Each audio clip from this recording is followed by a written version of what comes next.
Hello, good morning everyone. Pada kesempatan kali ini, saya akan menjelaskan materi mengenai ethnographic case study sebagai salah satu metode penelitian kualitatif research in ELT. Before we start the material, let me introduce myself. My name is Jennifer Sada. The student ID number 23030460076. I am in class 4B in the English Language Education Department at Wali Songo State Islamic University, Semarang. Kita mulai dengan memahami apa itu studi kasus etnografi. Ini adalah gabungan dari dua pendekatan studi kasus yang fokus pada satu unit analisis mendalam dan etnografi yang mempelajari budaya serta interaksi sosial. Jadi, intinya kita ingin memahami suatu fenomena secara mendalam dalam konteks aslinya, baik itu budaya atau lingkungan sosialnya. Lalu, mengapa metode ini penting dalam ILT? Karena metode ini memungkinkan kita menyelami bagaimana pembelajaran dan pengajaran bahasa Inggris itu benar-benar terjadi di lapangan. Kita bisa melihat interaksi guru dan siswa, praktek pengajaran, dan bagaimana faktor budaya memengaruhi proses belajar bahasa. Mari kita bedah definisinya satu persatu. Yang pertama ada case study. Menurut Yin adalah investigasi mendalami terhadap sebuah fenomena di kehidupan nyata. Lalu, etnografik itu seperti yang dijelaskan Creswell adalah desain untuk mendeskripsikan dan menafsirkan pada budaya sebuah kelompok.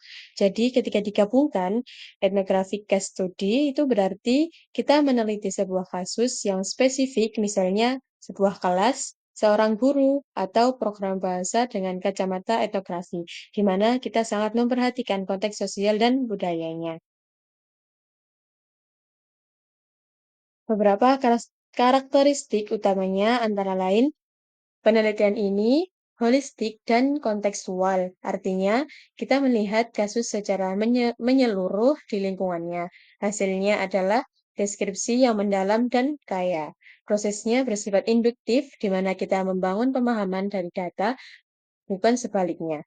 Metode ini juga sering multimetode, menggunakan berbagai cara pengumpulan data seperti observasi dan wawancara. Dan yang terakhir sifatnya interpretatif, di mana peneliti menafsirkan makna dari data yang ditemukan. Ada beberapa tokoh kunci di balik pengembangan metode ini. Yang pertama ada Robert K. Yin, adalah nama besar dalam studi kasus. Ia menekankan pentingnya desain yang kokoh dan validitas. Lalu ada John W. Criswell, yang karyanya sering jadi rujukan untuk berbagai desain penelitian kualitatif, termasuk etnografi. Di ranah etnografi pendidikan, kita mengenal George N. Law Spindler yang fokus pada pengaruh budaya dalam proses belajar mengajar. Dan yang terakhir, Clifford Geertz, seorang antropolog yang terkenal dengan konsep thick description atau deskripsi padat. Ini berarti dalam etnografi, kita tidak hanya melaporkan apa yang kita lihat, tapi juga menafsirkan makna dan konteks di baliknya. Bagaimana tahapan melakukan penelitian studi kasus etnografi? Itu kita bisa melakukannya dengan cara yang pertama, kita perlu mengidentifikasi kasus yang jelas. Apa unit analisis kita, apakah itu individu, kelompok, atau program. Yang kedua, kita merumuskan pertanyaan penelitian yang sifatnya luas dan eksploratif. Tahap yang paling krusial adalah pengumpulan data. Ini bisa melibatkan observasi partisipan, di mana peneliti benar-benar masuk dan berinteraksi di lingkungan studi. Lalu ada wawancara mendalam dengan pihak-pihak terkait, dan juga analisis dokumen seperti silabus atau catatan siswa, bahkan artefak seperti hasil karya siswa. Setelah data terkumpul, kita masuk ke analisis data dengan melakukan coding, kategorisasi, dan interpretasi untuk menemukan makna. Penting untuk menghasilkan tick description atau deskripsi padat agar laporan kita kaya. Terakhir, kita menulis laporan yang menyajikan temuan secara kohesif dan didukung bukti. Setiap metode penelitian memiliki kelebihan dan keterbatasan. Kelebihan utama di studi kasus etnografi adalah kemampuannya memberikan pemahaman yang sangat mendalam dan kaya. Ini sangat cocok untuk topik yang kompleks atau yang belum banyak diteliti. Hasilnya relevan dengan konteks nyata di lapangan. Metode ini juga fleksibel dan bahkan bisa berkontribusi pada pengembangan teori. Namun, ada juga keterbatasannya. Temuan dari studi kasus etnografi tidak dapat digeneralisasi secara luas karena sifatnya spesifik pada kasus yang diteliti. Penelitian ini intensif waktu dan sumber daya, membutuhkan komitmen tinggi dari peneliti, ada juga potensi bias peneliti karena sifatnya interpretatif. Selain itu, diperlukan keterampilan peneliti yang tinggi dan penting untuk memperhatikan isu etika seperti privasi dan persetujuan partisipan. Sekarang, mari kita kaitkan materi ini dengan contoh nyata, yaitu tesis yang sudah saya cantumkan. Tesis ini berjudul Promoting English Conversation Class in Improving Students' Self-Confidence oleh Anissa Zakiyah. Tesis ini adalah contoh yang sangat baik dari studi kasus kualitatif yang memiliki banyak unsur etnografi. Kasus yang diteliti di sini adalah kelas percakapan bahasa Inggris di UIN Wali Songo Semarang dengan tujuan melihat bagaimana kelas ini memengaruhi kepercayaan diri siswa.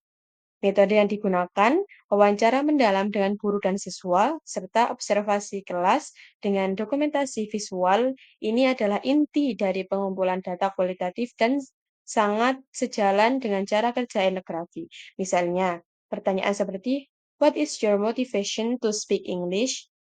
langsung menggali perspektif dari dalam diri siswa, yang merupakan inti dari sudut pandang emik dalam etnografi. Dokumentasi gambar dari kegiatan kelas juga menunjukkan bahwa peneliti mengamati interaksi di lingkungan alami.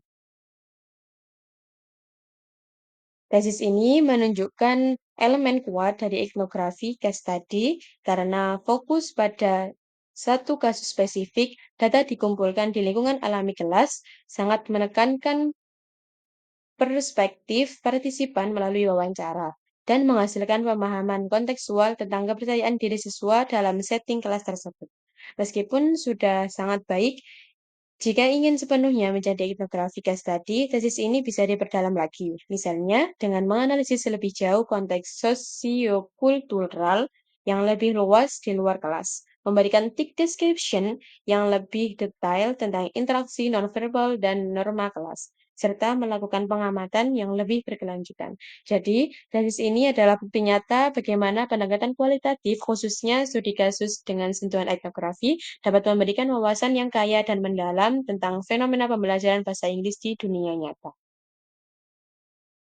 Sebagai kesimpulan, studi kasus etnografi adalah metode yang sangat powerful untuk memahami kompleksitas pembelajaran dan pengajaran bahasa Inggris.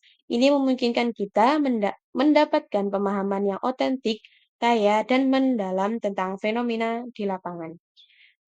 Meskipun temuan tidak bisa digeneralisasi secara luas, wawasan yang didapatkan sangat berharga. Kuncinya adalah memilih kasus yang tepat dan menggunakan berbagai metode pengumpulan data untuk memastikan validitas dan relevansi penelitian. Demikian penjelasan materi dari saya mengenai etnografi case study. Semoga bermanfaat untuk kamu besok yang ingin menggunakan metode tersebut. Terima kasih sudah menonton videonya. Jangan lupa like, share, and comment. See you next video. Bye-bye.